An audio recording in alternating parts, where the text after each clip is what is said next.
it's Shani Blossom again, and I'm back with another video. This time, this video is going to be about friendship.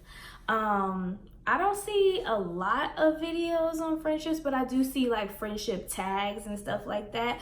Well, I have too many friends to do a friendship tag. And I know people are like, oh my gosh, that's not true, girl. But I legit have a lot of friends.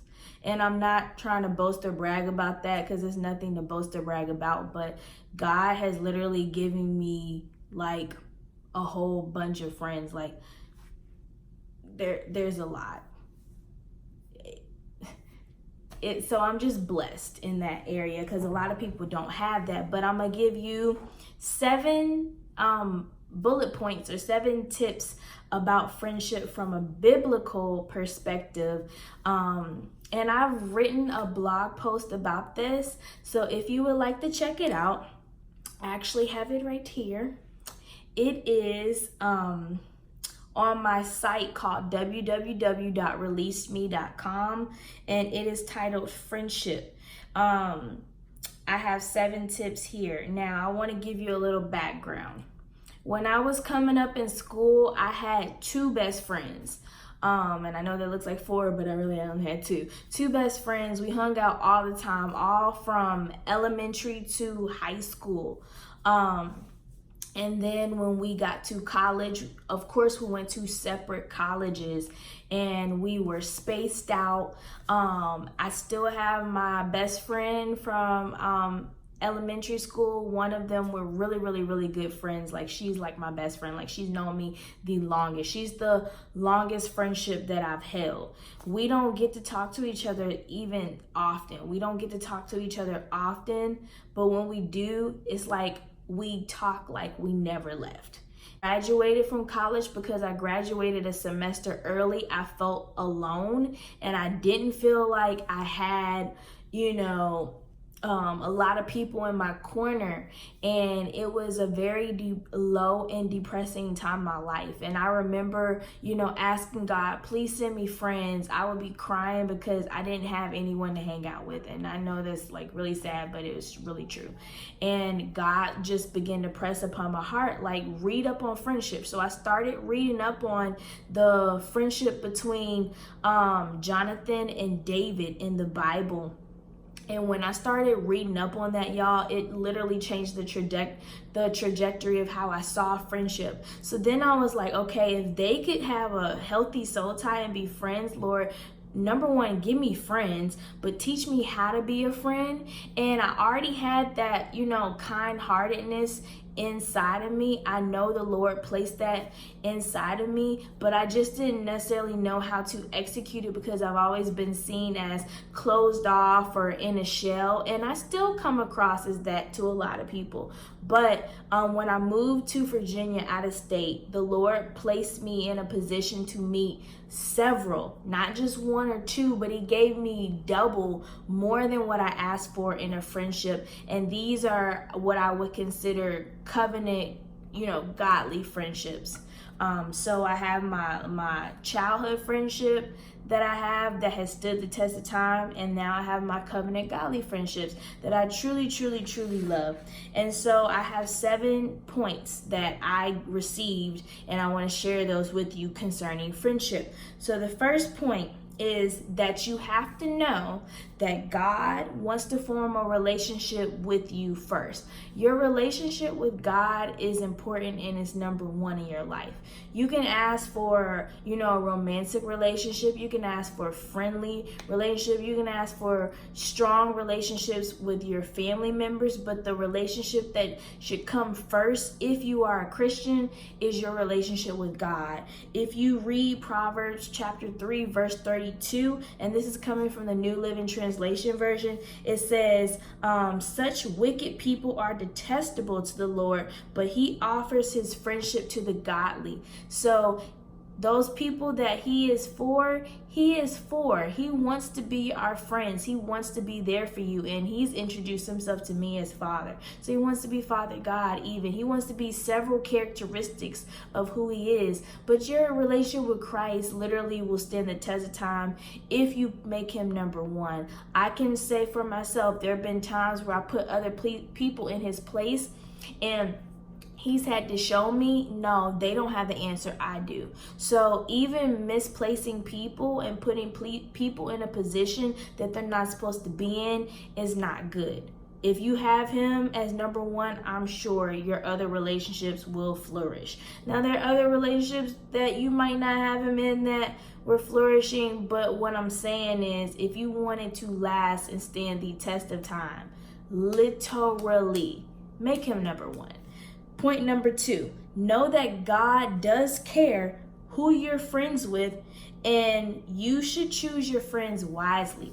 Everybody doesn't get to be called your friend. I mean, you can't sit up here and be like, everybody's my friend, like you just meet somebody. No, test people.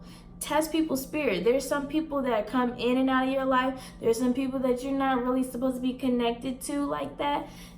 Don't waste your energy on somebody that's not supposed to be your actual friend. There are people that you need to be there for. There are people that need to be there for you. There are people that are going to be there for the long haul. That's what I consider a true friend.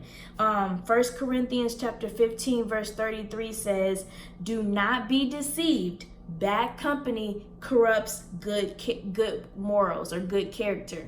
You are who you hang around. If you're hanging around people that do, illegal stuff, eventually that stuff is going to become normal to you. That's going to be your diet. You're going to crave it. You're going to want it because that's all you're used to. Be sure that you choose your friends wisely. It really makes a difference of your quality of life. And I can truly say that for myself. It is definitely helps. Point number 3, know that a friend can help you to become a better person. That could be spiritually, mentally, physically, etc. Proverbs chapter 27 verse 17 says, as iron sharpens iron, so one man sharpens and influences, because this is the Amplified version, another through discussion. Your friendship should make you a better individual, should make you a better person. If you have friendships where they don't really care where you're going in life, they are not trying to help you grow, they want you to stay stagnant and be where you are, that is not a friend. I don't know what that is. You need to reevaluate if your friends do not want you to do better or be better. They should help you, become the person that you need to be. Okay? And you do the same for them. It's vice versa. Point number 4, know that a friend gives good, sound advice. Proverbs chapter 27 verse 9 states, oil and perfume make the heart glad. So does the sweetness of a friend's counsel that comes from the heart. So pretty much your friendships or your friends should be able to give you good sound advice, not advice that's gonna have you looking up here stupid or looking cray-cray. Like, get you some friends that you know are gonna be real with you, that are gonna be honest with you, that are gonna tell you the right thing, especially if you're trying to have godly friendships. You can't be sitting up here having your friends telling you to go ahead and blow somebody up or beat somebody down. No, that's not wise. You need wise people in your life. Get you some wise people in your life, people. Tip number 5, know that a true friend will remain loyal to you and will be there when you let them in. Proverbs chapter 17, verse 17 in the Amplified version says, a friend loves at all times, and a brother is born for adversity. So pretty much your friends are there to be there for you. You might have some adversity with your own brother and your own sister, your own mom and your own daddy. But your friend can help alleviate some of the tension and all the stuff that you got going on. They're going to be there for you if they're a true friend. So friends are loyal. For all the people that say, some people ain't loyal, you have not come in contact with the true friend. And it's sad and it's unfortunate that people don't know how to be friends. That's why you have to study friendship. You have to learn how to be a friend too. You just can't ask or want something and you're not trying to give that out the same. It works both ways. Tip number 6, know that a friend will tell you the truth in love, not just what you want to hear. I need to read that over again. A friend will tell you the truth in love, not just what you want to hear.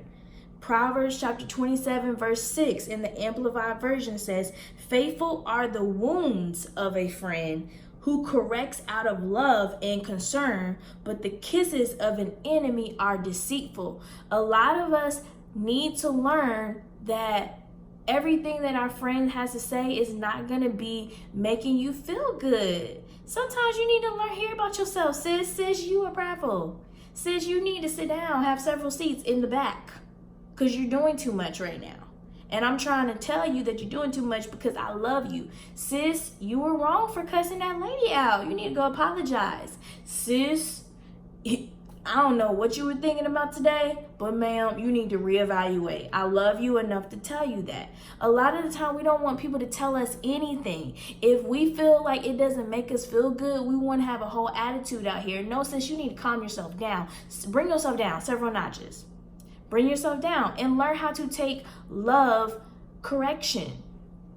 How to take correction and love from your friends. Your friends should not be your yes corner. Yes, girl.